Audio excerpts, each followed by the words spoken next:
Welcome to Transforming the Toddler Years, a Core 4 parenting podcast blending soul and science-based strategies to empower pandemic moms like you, raising kindergarten-ready kids.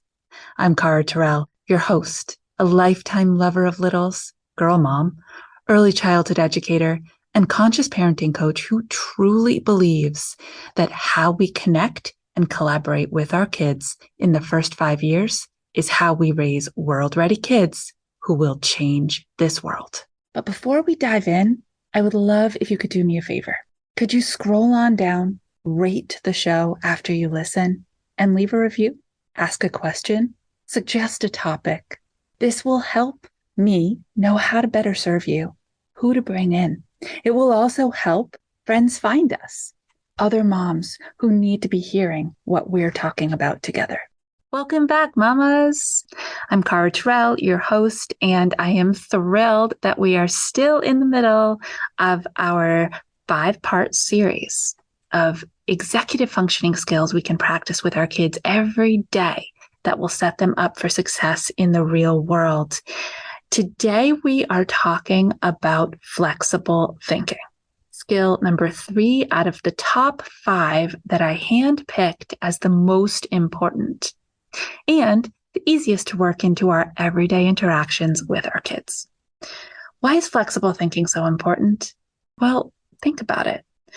We can tend to be very rigid, have a plan, and when the plan goes south, we often do too, especially as really focused, engaged moms.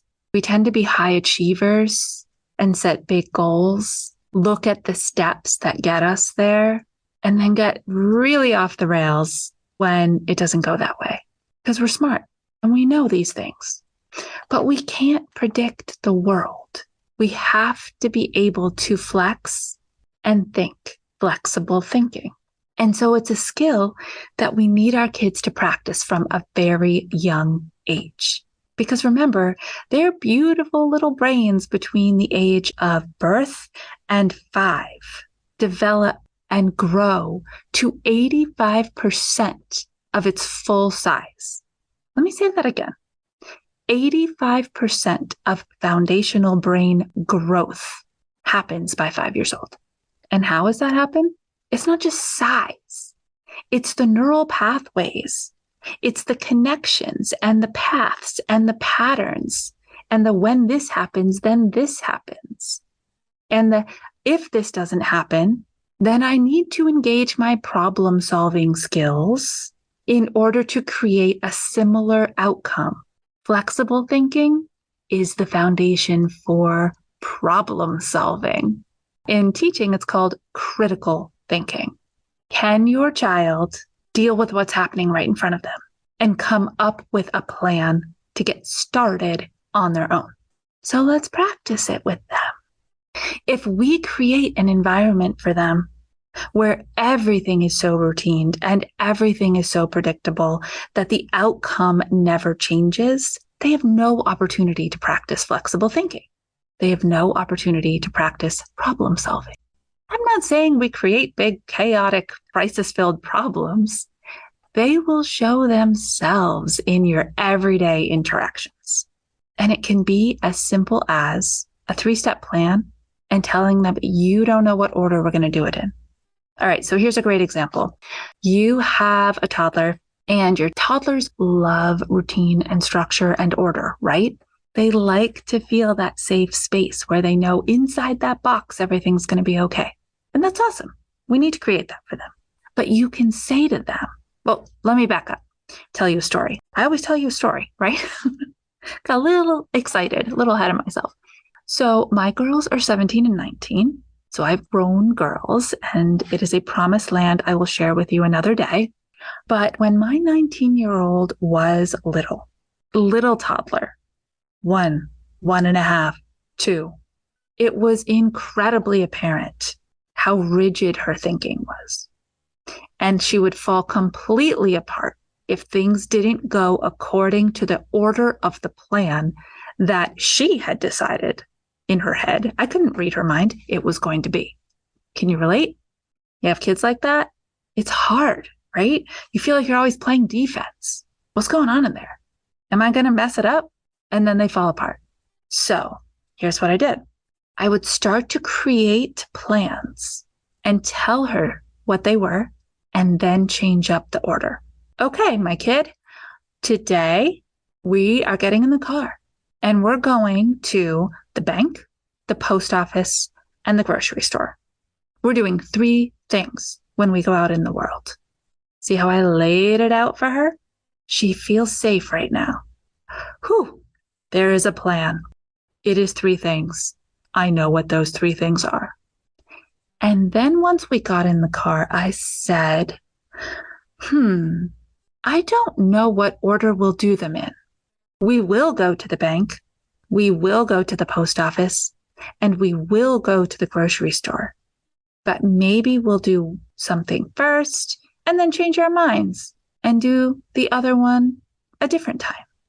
Now, she's kind of squirmy, but I'm in this with her. I'm giving her the information. And we would go about doing what we needed to do. And every step of the way, it was like living in an episode of Dora, okay?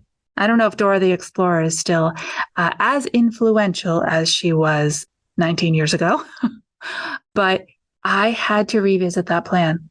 Oh, we went to the bank. We did it. I had thought I'd go to the post office next, but actually let's go to the grocery store instead.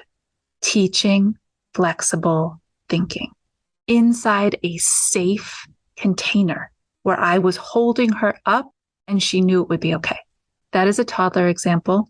I can definitely address your infants and your preschoolers examples. If you need that, please reach out. I would also really like to share with you that as an adult, my amazing kiddo is a very flexible thinker. She still likes to have a plan. That is who she is. Remember, we talked about this early episodes, that nature, who you are, that grounds her. By the way, we talked about that with me too. Remember that episode where I talked about going up to Maine and being told I couldn't plan the trip? We were going to go fly by the seat of our pants. Like, who we are matters. She still likes to have a good plan. But when it doesn't go to plan, my 19-year-old can stop, not panic, think critically, see it for what it is, and make a new one. And that is the goal. Flexible thinking. Look for opportunities. Now, maybe you have a flexible thinking. Maybe one of your kiddos' natural gifts and attributes in the world is that they flow. Wherever the wind blows, that kid goes. Wherever the wind blows, that kid goes. Awesome. Right now, maybe that's not a skill that needs you to be supporting it with opportunities to learn. But I'll tell you, be prepared. It can change. As they go through different ages and stages and develop and learning leaps, you might find all of a sudden they do need you to support that. So constantly observing where they are, what's coming easily to them, and what they need support with is your job. And then if you need support supporting them, that's my job. As always, I want to invite you to join us in the virtual village, a safe online community just for you, conscious moms like you. Everybody in there is doing the same work. And so we support each other and hold each other up. The link is in the show notes. And I look very much forward to being back here again with you, same time, same day next week. And we will be talking about your child's sense of self, how to support a healthy sense of identity from the day they get here. Do you enjoy the mind, body, spirit connection of this podcast as we collaborate with our kids and grow really good people? Then I think you will love my good friend Jessica Gershman's podcast too, the Mommy Zen-ish podcast, and I will let her introduce herself. Then go ahead, have a listen, and really soak up all the goodness she has to share. A place where moms can slow down, be authentic, and take me time without the guilt. I'm your host, Jessica Gershman, and welcome to the Zen-ish Mommy Podcast. As a mom of 4, Zen is often the last place I ended up until I made a change. Join me here as we have conversations with experts in the field of health, sex, parenting, marriage, friendship, healing, and everything in between. Don't miss out on our weekly mindfulness tips so that you can learn to bring a little Zen in your life.